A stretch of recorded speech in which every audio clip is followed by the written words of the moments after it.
उन दोनों को अब समझिए, जिज्ञासु भाव से आगे बढ़िए कि ये एक मेरा जीवन की समस्या एक तथ्य है, इनको भी मुझे मिटाना है, मगर मुझे उस रास्ते पर बढ़ना है जहां जीवन की उन्नति का रास्ता है, जहां कुंडली जागरण का रास्ता है, जहां सहस्रार जागरण का रास्ता है, जहां भगवती जगदम्बा के दर्शन का रास्ता है, जहां गुरु को अपने अंदर स्थापित करने का रास्ता है, जहां अपने आप में मोक्ष प्राप्ति की स्थिति का रास्ता है, जहां सिद्धा समझाने का रास्ता है। दोनों अलग अलग बात है। उसके साथ साथ इस रास्ते पर भी तुम्हें बढ़ना चाहिए। इस रास्ते पर बढ़ने के लिए तुम्हें 3 स्थितियां आएगी। एक तो तुम्हारे हाथ से सेवा होनी चाहिए। सेवा, जब सेवा नहीं होगी इस रास्ते पर तुम नहीं बढ़ सकते। सेवा इसका बेस है, जमीन है।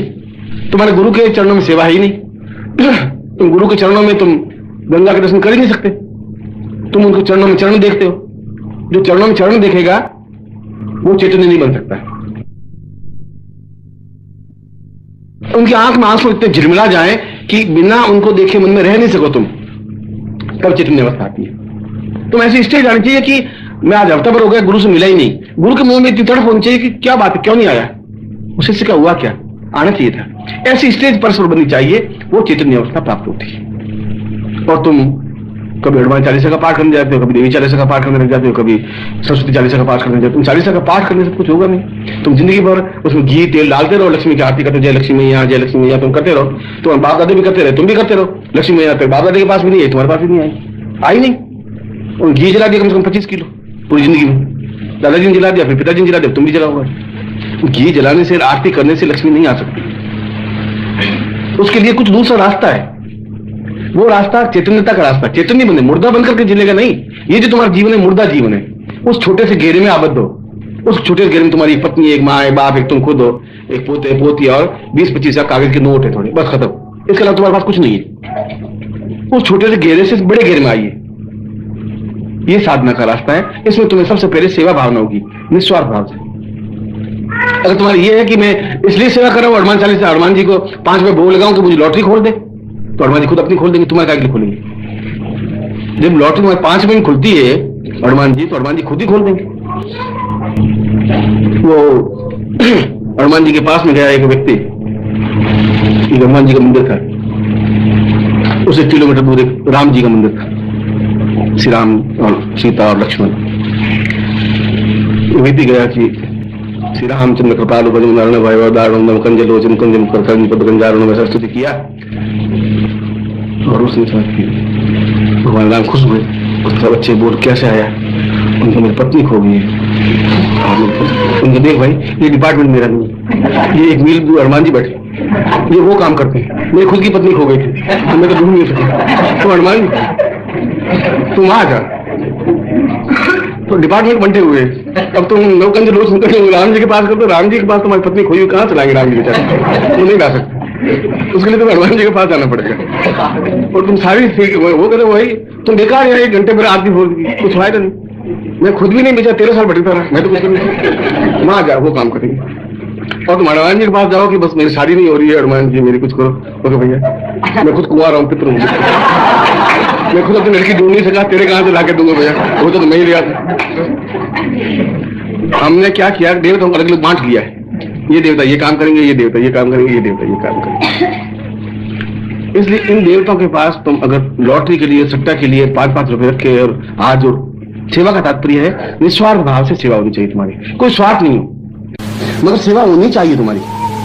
और सेवा के साथ त्याग होना चाहिए। त्याग वह जो तुम्हें सबसे प्रिय हो, त्याग उसको कहते हैं। तुम्हारे पास 5 किलो मिठाई और 1 गुलाब जामुन रख दिया, वो त्याग नहीं है।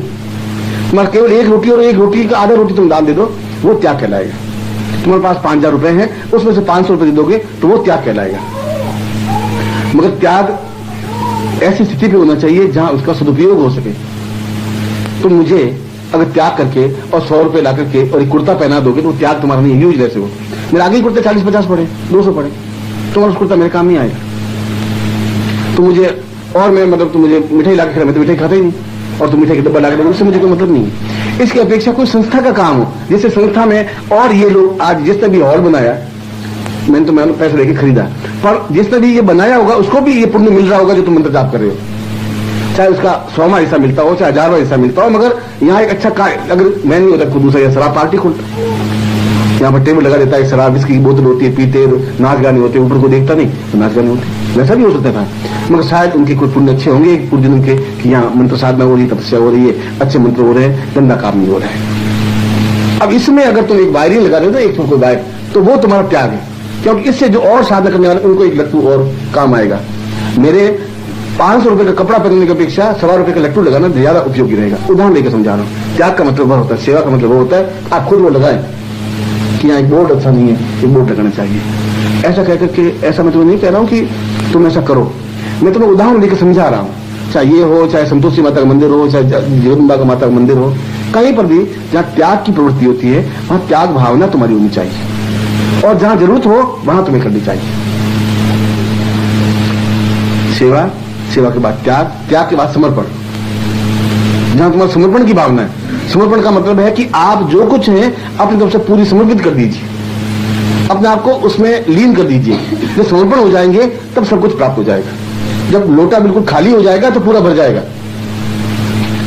अगर तुम्हारे चित्त पर पूरा चित्त भरा हुआ है, दिल भरा हुआ है, पूरा ललाट भरी हुई है, तो उसमें नए अक्षर नहीं लिख सकता कोई भी, मेरा उपदेश बेकार जाएगा। तुम्हारा बिल्कुल कोरा कागज लेके आओगे तो उसमें जोड़ी पंक्तियां लिखूंगा और तुम पढ़ सकोगे। पहले से भरा हुआ, उसमें झूठ, छल और कपट और व्यभिचार, बदमाशी, छल और सब कुछ लिखा हुआ है, सब भरा हुआ है कागज। अब उसमें क्या लिखूंगा, कहां से लिखूंगा? समर्पण का मतलब है कि जो कुछ मैं आज खाली हूं, बिल्कुल आपके चरणों में हूं, अब आप जो कुछ मुझे बनाना चाहें बनाइए। तो अभी तक की जिंदगी मैंने जी ली, अब आप मुझे जी के दिखाइए कि मैं क्या करूं, कैसे करूं। जो आप कहेंगे वैसा करूंगा। फिर उसमें तुम्हारा पद काम नहीं आएगा, तुम बहुत महान हो, ये कोई वैल्यू नहीं रखती। फिर तुम करोड़पति हो, ये भी कोई वैल्यू नहीं रखता। समर्पण का मतलब है तुम कुछ हो ही नहीं। फिर तुम समर्पण भी करो और थोड़े कुर्ते का करोड़ का झटको और मैं मतलब एक ऑफिसर हूं, तो तुम्हारा समर्पण नहीं है फिर वो। या तुम बहुत विद्वान हो, वो समर्पण नहीं है। समर्पण का मतलब है तुम कुछ नहीं हो, मैं बिल्कुल खाली हूं। अब मेरे पास न पद है, न प्रभुता है, न पैसा है, न धन है, न दौलत है, जो कुछ मेरे घर में पड़ा है। यहां पर जो मैं हूं और बिल्कुल पूर्ण भाव से आपको समर्पित हूं, ये समर्पण है। जब ये स्थितियां आती हैं तब उस चैतन्यता से शिष्यता में आता है, तब वो शिष्य बनता है। तुरंत शिष्य नहीं बनता, पहले जिज्ञासु बनता है, फिर चैतन्य बनता है। चैतन्य के तीनों बिंदु उसके जीवन में आते हैं, तीनों बिंदु आते हैं तो शिष्य बनता है। और जो शिष्य बन जाता है, शिष्य का तात्पर्य है, संस्कृत में इसका अर्थ है नजदीक जाना। शिष्य और गुरु के नजदीक जाता है। नजदीक जाने का मतलब ये नहीं कि आप बिल्कुल उसके सीने सीना भिड़ा के खड़े हो जाओ, ये शिष्य का मतलब नहीं है। शिष्य का मतलब ये नहीं है कि वो जैसे मेरे नजदीक आके, ऐसा नहीं है कि तुम बिल्कुल कल आके सीने से भिड़ करके खड़े हो जाओ तो लो गुरुजी आपने कहा नजदीक जाना, आ गया मैं आपको। मेरी हड्डियां तोड़ने की जरूरत नहीं है, प्राणों से प्राण जुड़ने की क्रिया है।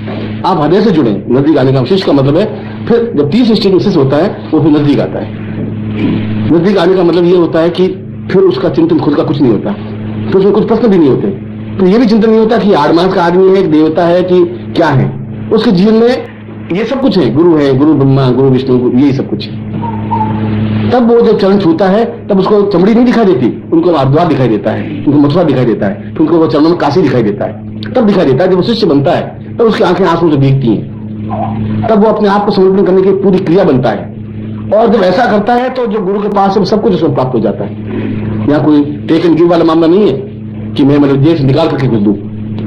गुरु प्राणों में स्थापन होने की क्रिया का मतलब है कि आप उनके नजदीक इतने चले जाए, उनके प्राण तुम्हारे प्राण एक हो जाए, उनकी देह तुम्हारी देह एक हो जाए। एक ही चिंतन रहे कि मैं कैसे इनको सुख पहुंचाऊं, क्योंकि ये शरीर मेरा है, ये जो गुरु का शरीर है ये मेरा ही शरीर है। अब गुरु के कांटा चुभता है और तुम्हें अपने दर्द होने लग जाए, सारी रात तुम तड़फो, जब मैं खाना नहीं खाऊं मान लो, और तुम्हें मतलब सारी रात छटपटाहट महसूस हो और एहसास करो कि अपने घर में क्यों छटपटाहट है, कोई तकलीफ तो है नहीं, मगर क्या बात है, कुछ न कुछ गड़बड़ जरूर है। क्या गड़बड़ है ये तब हो सकता है जब तुम्हारे मेरे प्राण जुड़ेंगे। ये तब जुड़ेंगे जब तुम शिष्य बन सकोगे, जो तुम्हारी आंखों में एक भाव होगा। जब उसने कहा कि आंखें की कर कोठरी, आंखों की मैं कोठरी बनाना चाहती हूँ और पुतली पलंग बिछाए, और उस पुतली रूपी उसमें पलंग बिछाना चाहती हूँ। आंखें की कर कोठरी, पुतली पलंग बिछाए, पलकन की चिक डारी के, पलकों की मैं चिक डाल के उसमें गुरु को बिठाना चाहता हूँ। प्रिय को लिया रिंझाए, ऐसा करके मैं प्रिय को रिंझाना चाहती हूँ, ऐसा चाहती हूँ। क्योंकि जब ऐसा हो जाएगा तो ना मैं देखूं और को, फिर दूसरा कोई पुरुष मेरी आंखों में आएगा ही नहीं। मगर एक बात और है, ना तो ही देखने दे हूं तो जब मैं आंखों बंद कर दूंगी तुम भी दूसरों को नहीं देख सकेगा, पूरी तरह से समर्पित कर दूंगा तुम्हें। ऐसी स्टेज में आकर के कबीर कहता है कि तुम्हारी बहुरी आओ। इस स्टेज में उस शिष्य को इसमें कहा है कि गुरु और शिष्य तो अपने आप में प्रेमी और प्रेमिका होते हैं, क्योंकि संसार का सबसे उच्चतम संबंध प्रेमी और प्रेमिका का होता है। न माँ बाप का होता है, न भाई बहन का होता है, न पति पत्नी का होता है। उनमें अपने आप में नित्य नवीनता बनी ही रहती है, नित्य नवीनता एक जिज्ञासा बनी रहती है, नित्य मिलने की इच्छा तड़प बनी रहती है। एक दिन भी प्रेमिका नहीं मिलती तो बड़ा अटपटा लगता है, क्या बात है, आई नहीं, क्या हुआ, तबीयत खराब है, और फिर माँ बाप ने रोक दिया, माँ ऐसी दुष्ट साली, वो गाड़ी देती नहीं है, ये बाप साला आरामी है, उसकी कदम मरोड़ दूंगा, मौका आएगा तो कुछ। अब वो चिंता साली आई नहीं, कर्नाटक प्लेस में कार उठाना नहीं कहा, फिर क्या, फिर अभी 5 मिनट और देख लेते हैं, शायद आ गया आई नहीं। उसकी गलती नहीं होगी, उसकी गलती कुछ नहीं है, बाप साला आरामी है, और आई नहीं, फिर 2 घंटे 2-2.5 घंटे क्या हो गया, घर जाए, बाप ने देख लिया तो क्या होगा, चलो घर नहीं जाते हैं, फिर भी जाएगा वो बेचारा, और दूसरे जगह का देखेगा, फिर दिखाई नहीं देगी, फिर रात बोतल फेंक गया। अब टेलीफोन है, टेलीफोन करे कैसे करे, क्योंकि माँ उठा किसी का टेलीफोन नहीं दिया देख सर, ये बुढ़िया मरे ना साला टेलीफोन। और सारी रात वो घूमते को चलती है, इसलिए कि वो संबंध है, प्रेमिका का संबंध, पत्नी का संबंध नहीं रहेंगे। भाई खाना खाए, खाने का ठीक है, भुटकर खा लेना जा, ऐसा होता है। जिस प्रेमिका के लिए तुम 3-3 घंटे तड़पते रहे, 5-5 घंटे तड़पते रहे, दुखी होते रहे, बेचैनी तुम्हें होती रही, 2 साल तो तुम्हारे समय इतने मधुर चले कि तुम एक को बिना देखे बिना रह नहीं सकते थे, और जब तुमने शादी की महीने और बाद तुम्हारा वो सारा जोश खत्म मैं तो उसके प्रति आकर्षण, फिर एक दूसरे प्रेमिका ढूंढना शुरू कर देंगे। चलो अब ये तो वाइफ होगी, अब उसके क्या, अब उसके बाद वो कि तुम लेट आते, लेट तो फिर ऑफिस का काम है, कोई ठेका है तुम्हारे पास, 5 बजे जाओ, वही प्रेमिका जो तुम तड़प रहे थे, वो उनके बाद आज खाना नहीं खाया, पेट दर्द करा होगा, नहीं खाया होगा, तो मेरे ठीक है, डॉक्टर पास चलिए, गोली लिया, वो सब आकर्षण खत्म हो जाता है। पति पत्नी का आकर्षण वो नहीं होता, तुम्हारा किसी का नहीं होता। इसलिए उसने कहा कि जीवन में सबसे ऊंचा प्रेम प्रेमी और प्रेमिका का होता है, और वो संबंध गुरु और शिष्य का बनना चाहिए, वो भक्त और भगवान का वो संबंध बनना चाहिए। ऐसा होना चाहिए कि वो 3 बजे का टाइम दिया, नहीं मिली तो फिर वो भटक रहा है, देख रहा है, तड़प रहा है, यूं देख रहा है, इधर देख रहा है, फिर फोटो निकाल रहा है, फिर देख रहा है, ऐसा होना चाहिए। Your problems and the solutions to them constitutes one path. The spiritual elevation of life is another path. The second path is more significant as it is the way to activation of Kundalini, the way to Sahasrar, the way to realization of God, the way to establish the Guru in yourself, the way to salvation, and the way to Siddhashram. Along with moving on the first path, you should also strive to progress on this second path. And there are 3 conditions for moving forward on this path. Firstly, you should offer your selfless services to the Guru. If you do not serve him, you cannot progress on this path. Selfless service is the basis to spiritual enlightenment. You people are not serving the Guru. You can't experience the divinity of river Ganga in his holy feet. You look at his feet as merely his feet, and hence you cannot become enlightened. State of enlightenment means that on seeing him, your eyes fill up with tears of joy. It means that you cannot remain without seeing him even for one day. You should reach a state that if you are not able to meet him for over a week, you become so much impatient that you lose all interest in your work and always keep planning how to meet him. And such a bond should develop that the Guru too becomes restless when you do not meet him for so long. This is the state of an awakened conscience. But all you do is the recitation of Hanuman Chalisa. What can be achieved by just mechanically reading the Chalisa? You may spend all your life offering oblations in the holy fire. You may sing hymns in praise of Lakshmi. Your ancestors did this, and so can you. But Lakshmi never appeared before your father or forefathers, and she won't appear even before you.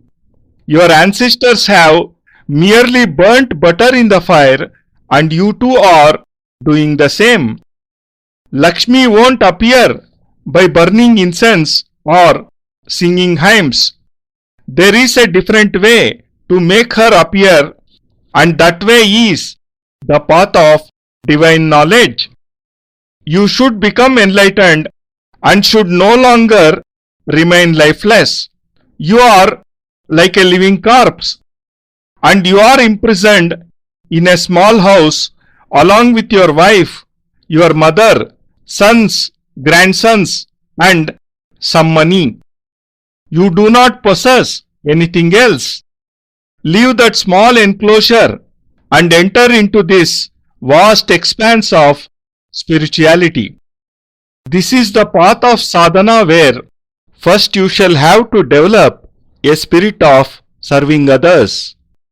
If you offer 5 rupees to Lord Hanuman with the hope that he would help you win a lottery, then your whole thinking process is wrong.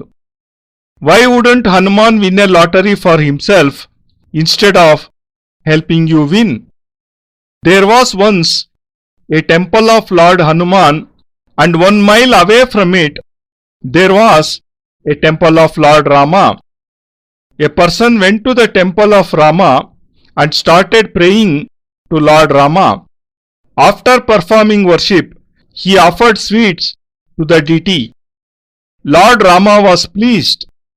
He appeared before him and said, "Well, son, why are you here?" The man replied, "My wife is missing. Please help me." At this, Rama said, "This is not my work. 1 mile from here is Lord Hanuman's temple, who looks after this department. When my wife was missing, I too sought his help, and he found her. Hence, you go to him." Here the departments have actually been divided. If you go and tell Lord Rama that your wife is missing, he won't be able to help you. You shall have to go to Lord Hanuman. Rama will only say, "I myself could not find my wife. Go to Hanuman, he shall help you." And if you go to Hanuman and say that you are not able to get married, he will say, "I am myself unmarried. I could not find a girl for myself. Then where shall I find one for you?" What we have done is that we have divided the work among all the gods. Each god has his own work. Hence nothing can be achieved if you offer 5 rupees to them and pray to them with folded hands. You shall have to perform sadhana and make the gods appear before you. Offering service means selfless services. You should not have any selfish motive, and along with selfless service, there should be a feeling of sacrifice for the good of others. Sacrifice of something which is most liked by you. If you have 5 kgs of sweets and you give 1 piece to someone, then this is not sacrifice. But if you have 1 loaf of bread and you give half of it to someone, then this shall be true sacrifice. But sacrifice must be made only for the good of others, or where it has some significance. If you buy a shirt for 100 rupees and offer it to me, then this is no sacrifice. This act is useless, for I already have 40 to 50 shirts and I don't need any more. If you bring sweets for me, then they too shall go waste, for I do not eat sweets. I don't expect such material things from you. On the other hand, it would be more useful if you contribute your efforts in the progress of the work of the trust. I have bought a land, and if someone builds a hall on it for the benefit of the sadhaks and the general public, then he shall surely obtain the results of his good deed. It does not matter how much the benefits of the results are, but what matters is that he has contributed to a good cause. If I had not planned to make the ashram, someone might have set up a bar there and people would have consumed liquor at that very place. This could have happened, but now only holy ceremonies, sadhanas, shall be performed there. And if you contribute in such work, then this shall be your sacrifice. Your help shall prove to be beneficial to thousands of people and more useful than if you offer gifts and sweets to me. Service means that through which the common man can benefit. This place needs a good signboard. I am not asking you to get one painted. I want to tell you that any work which has some general utility is a good service. You may be in any temple or in any place. Wherever sacrifice and services are required, you should move forward to help. Service, sacrifice and devotion are the three steps to spiritual enlightenment. Devotion means dedicating everything you possess, giving up all you have, and becoming one before whom or before what you devote yourself. When devotion is complete, you shall obtain everything. Thus you have to first empty out everything if you want to acquire the spiritual treasure. When the jug is empty, it can be filled again to its brim with one liquid. If your mind, your thoughts are already full, then I cannot write anything new on it, and my whole discourse shall go in vain. Only when you bring a plain empty sheet of paper shall you be able to read the lines which I shall inscribe on it. If already it is filled with lies, deceit, immorality, then what can I write on it? Where shall I write? You say to your Guru, I have given up all I possess to you and am now empty. I am sitting in your feet, and it is up to you to give whatever shape or form to my life according to your wish. Till now I have lived life as I wished. Now you teach me how to live. You tell me what to do and how to do. I shall do whatever you ask me to. This is devotion. When you become devoted, then your position, your fame, all become insignificant. Then even if you are a millionaire, it would have no significance. Devotion means that you are nothing. It won't do if you say that you are devoted and then feel proud that you are an officer or you are such a great scholar. This is not devotion. Devotion means you are nothing at all, that you are empty, that you have no position, no fame, no money, no power, no wealth, and nothing. Whatever you do have in material terms is at your home. Here in the feet of the Guru, you are fully devoted. And when a person reaches this stage, he becomes a true disciple. He is not a disciple from the beginning. First, he is just a curious person, then he becomes enlightened, and after adopting the three principles, service, sacrifice, and devotion, he becomes a disciple. Disciple in Sanskrit is Shishya, and it means to come closer. The disciple always comes closer to the Guru. This does not mean that he should go and embrace the Guru. This is not what I mean by coming closer. Shishya does not mean that you come and ram into me and then say that I had asked you to come closer. Believe me, for coming closer, it's not necessary for you to break my bones.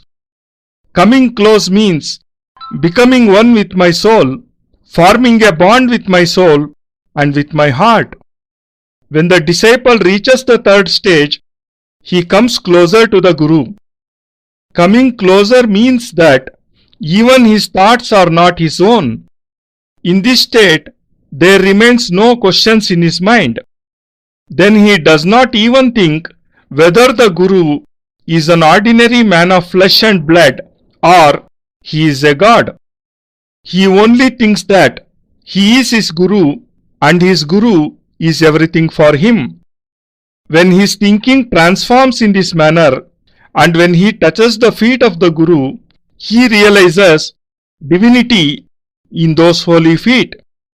When this happens, his eyes fill up with tears of joy, and thus the disciple learns how to devote himself fully. When he becomes fully devoted, he obtains everything from the Guru. In this relation of Guru and disciple, there is no give and take.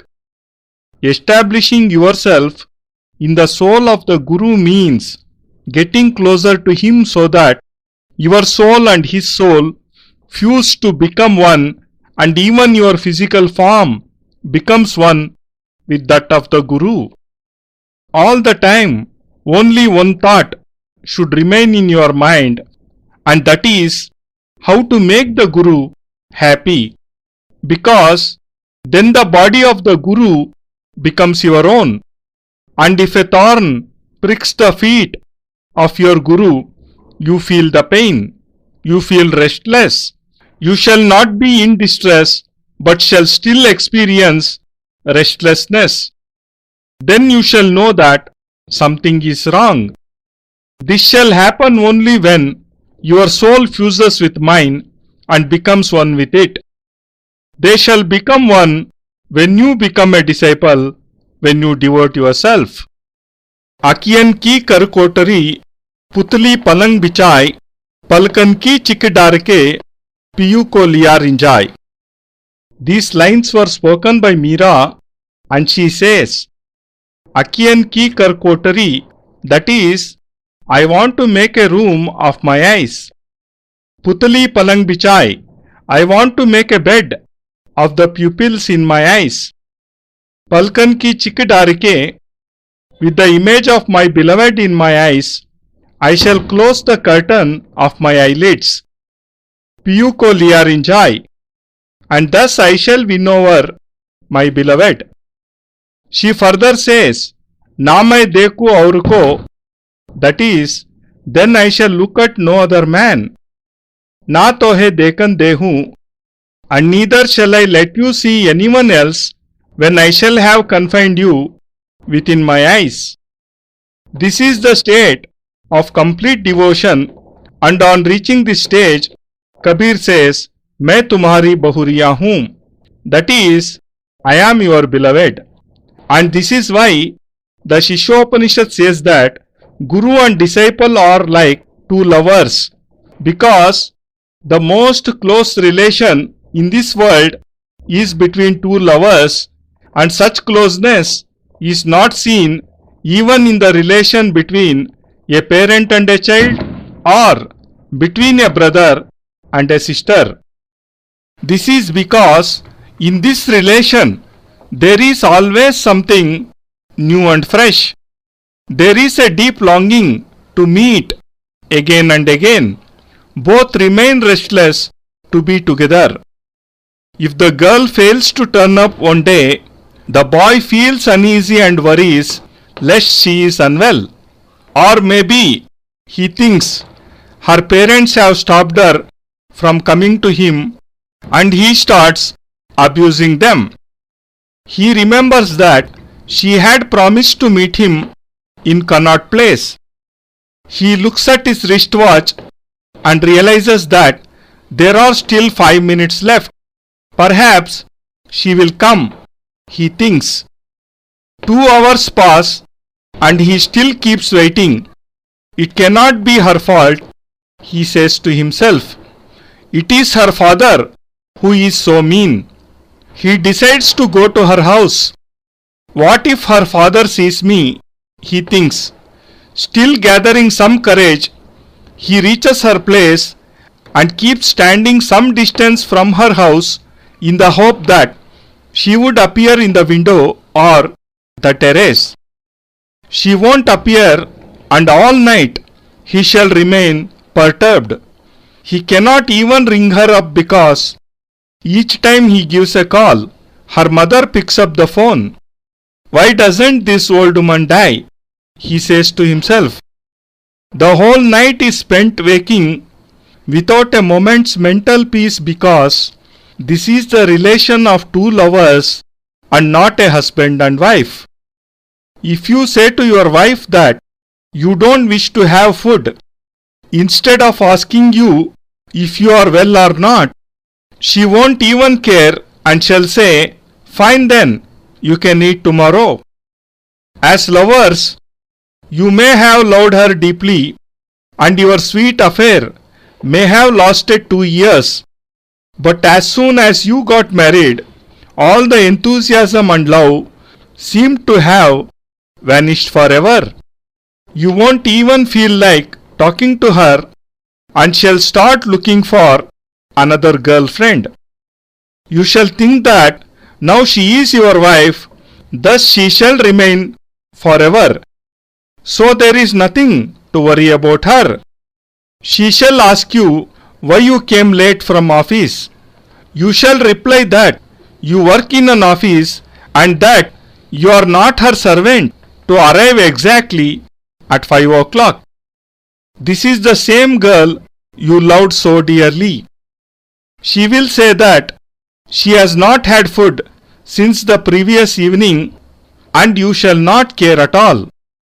You shall ask her to better go to the doctor, and then you shall not give another thought to her illness. This is because the mutual attraction has vanished. No such love exists between a husband and a wife. This is why it's always said that the deepest love is between two lovers.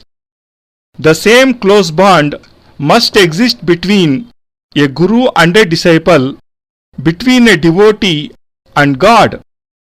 If one of the two has promised to meet at 3 o'clock and does not turn up, then the other should feel uneasy, worried and impatient.